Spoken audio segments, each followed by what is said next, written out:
Sir, the National Security Council meeting in Ankara has concluded, and we can expect the declaration to be released soon. This coincided with an urgent call from the Pentagon, the American Defense Ministry, for us to convene with Anon Surel. Apparently, President Biden made a significant remark just moments ago. Among the numerous statements, what drew attention was when journalists inquired whether Anon Surel could confirm something. They asked, "Is it true that Israel is permitted to retaliate?"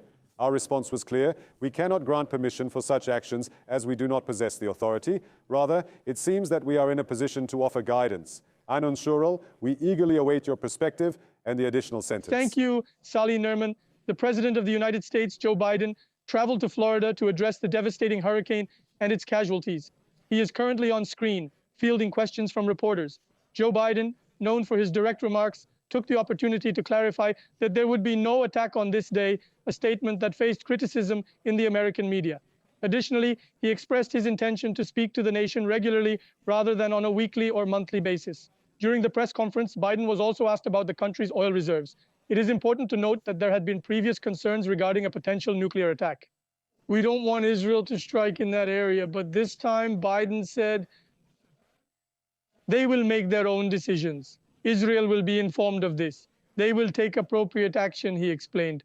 Another crucial remark deserves our attention, which is Sally Nerman's statement.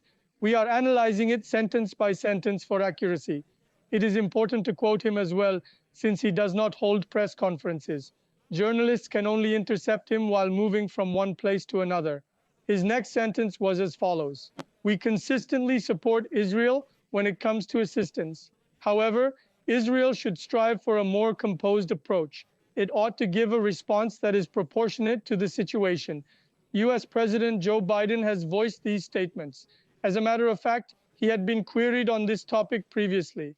President Joe Biden underlined the necessity of using force proportionally. At present, we find ourselves at the Pentagon. The press briefing is scheduled to commence in 2 hours. Joe Biden had issued an instruction to the Pentagon earlier. Troops and significant airborne units were sent to the region. Henceforth, we shall observe whether they will align with Israel's defense strategy. One must bear in mind that Joe Biden's statement made to date is merely a day old. Considering the occasion of Jewish New Year, an attack is unlikely anyway. Joe Biden, having taken this into account, made the aforementioned statement. Lastly, it is crucial to convey the following. Joe Biden about Joe Biden is in actuality a reference to him. Netanyahu for days. The last statement he made was that we will have a meeting with him as soon as possible. He said phone call before. Will it be face to face?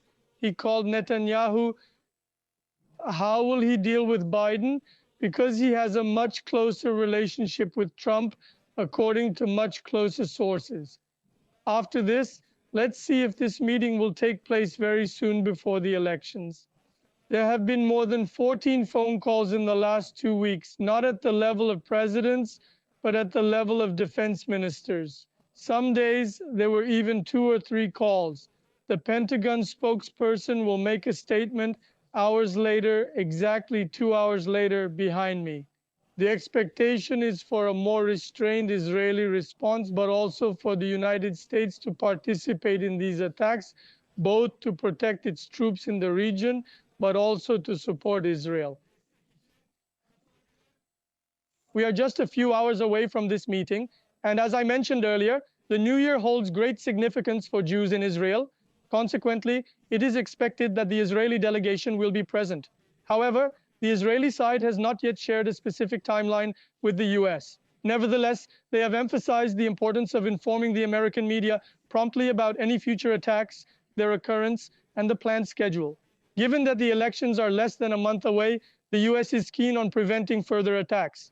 These attacks not only impact the Democratic candidate Kamala Harris, but also have a direct influence on gas prices, which ultimately affect the oil prices in the country, specifically Salih Naiman. Anon Surel, I want to thank you. The statement that I find concerning is when the American president confidently declares that nothing will occur tonight. I have noticed that whenever he makes such a remark, the contrary tends to happen rapidly. I would not be surprised if today we witness a vigorous attack by Israel on Iran. Interestingly, Anol too voiced a definitive statement on this matter. Journalists frequently inquire about whether permission is granted to Israel before boarding the plane. As far as I comprehend, we are not in a position to grant or deny permission. It is important to note that this decision does not lie within our jurisdiction. In addition, he also emphasized that we strongly advised against this attack. Prior to this, it seemed as though Biden had taken a tougher stance regarding Israel, almost as if Israel was being controlled and maneuvered. Let's now observe the unfolding events with curiosity and anticipation.